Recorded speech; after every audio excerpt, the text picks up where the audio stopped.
Baik, Assalamualaikum warahmatullahi wabarakatuh. Perkenalkan nama saya Tasya Ningsi, saya dari kelompok 6. Pada kesempatan kali ini, kami akan menjelaskan tentang materi instruksi dari mata kuliah Sistem Pakar. Nah, adapun artikel yang pertama yaitu tentang trik trik pemberian Sistem Pakar instruksi dalam pembelajaran anak autis SLB Autisme YPPA Padang. Area permasalahan. Nah, dalam artikel ini membahas area permasalahan yang dapat diidentifikasi dari teks tersebut adalah kesulitan dalam memahami instruksi, keterbatasan dalam berkomunikasi, masalah dan konsistensi dan penggunaan bahasa, sensitivitas terhadap suara tertentu, dan kurangnya perhatian dan konsentrasi, serta keterbatasan dalam memahami sosial dan perilaku yang tidak biasa. Metode yang digunakan adalah metode memberi instruksi dalam pembelajaran anak autis. Metode ini meliputi penggunaan instruksi singkat, jelas, dan konsistensi menggunakan bahasa baku dan benar, menggunakan suara netral, serta menghilangkan hal-hal yang mengganggu konsentrasi anak.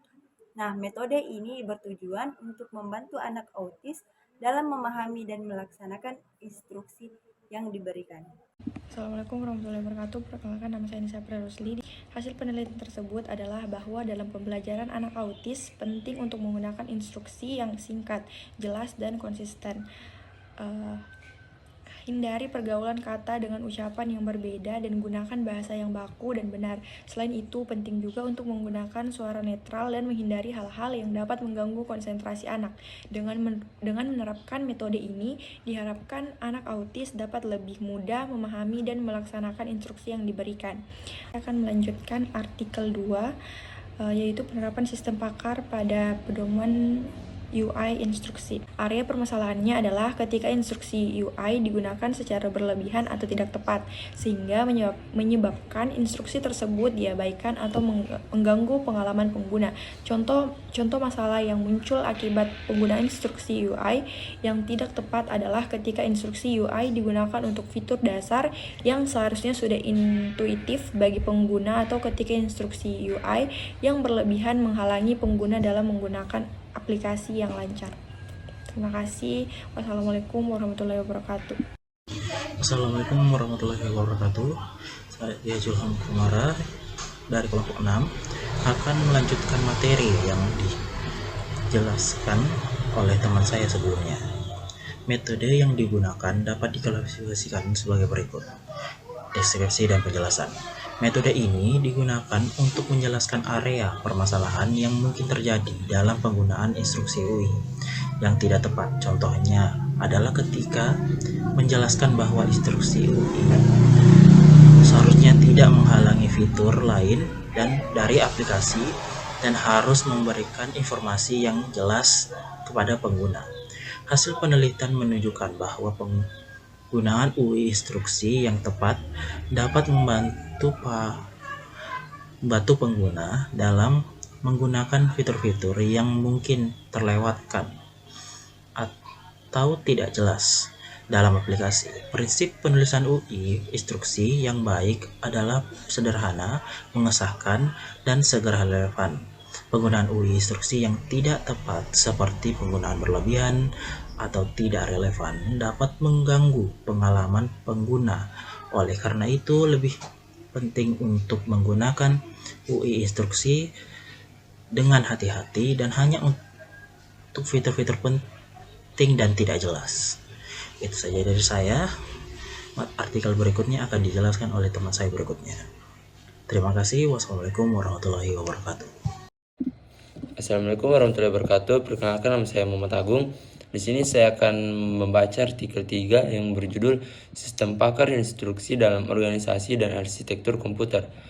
Area permasalahan dalam sistem pakar instruksi dalam organisasi arsitektur komputer meliputi: yang pertama, pemilihan jenis operasi yang akan didukung oleh ISA. 2. Penentuan jumlah alamat yang diperlukan untuk setiap instruksi. 3. Format instruksi yang akan digunakan, jumlah dan fungsi register CPU. Mode pengalamatan untuk menentukan alamat operan. Permasalahan dalam desain ISA dapat mencakup efisiensi, eksekusi instruksi, kompleksitas pemrograman, dan keterbatasan dalam melakukan operasi tertentu. Metode yang digunakan dalam sistem pakar instruksi dalam organisasi arsitektur komputer, metode yang digunakan antara lain. Yang pertama, metode pengalamatan langsung atau dalam kurung direct addressing. Operan ditempatkan di memori dan instruksi menyimpan alamat memori tempat operan tersebut berada. Yang kedua, metode pengalamatan tak langsung atau dalam kurung indirect addressing. Operan juga ditempatkan di memori, namun instruksi menyimpan alamat memori yang menunjukkan alamat sebenarnya dari operan tersebut. Mungkin itu saja yang bisa saya sampaikan. Lebih dan kurangnya mohon dimaafkan. Wabillahi taufiq wa hidayah. Wassalamualaikum warahmatullahi wabarakatuh. Assalamualaikum warahmatullahi wabarakatuh. Perkenalkan, nama saya Muhammad Irfan Taufik dengan NIM 21123678. Di sini saya akan melanjutkan materi yang dijelaskan sebelumnya oleh saudara saya Muhammad Agung. Langsung saja. Untuk mengenai hasil penelitian dari artikel 3 adalah sistem pakar instruksi dalam organisasi dan arsitektur komputer merupakan kumpulan instruksi yang dapat dieksekusi oleh CPU.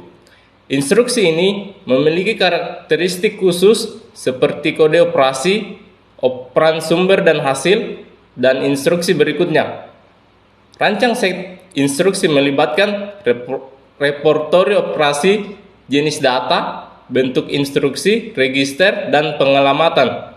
ISA penting bagi pemrograman karena menentukan operasi yang tersedia dan cara penggunaannya dalam pemrograman. Mungkin itu saja yang dapat kelompok kami presentasikan atau jelaskan. Lebih dan kurangnya mohon dimaafkan. Wassalamualaikum warahmatullahi wabarakatuh.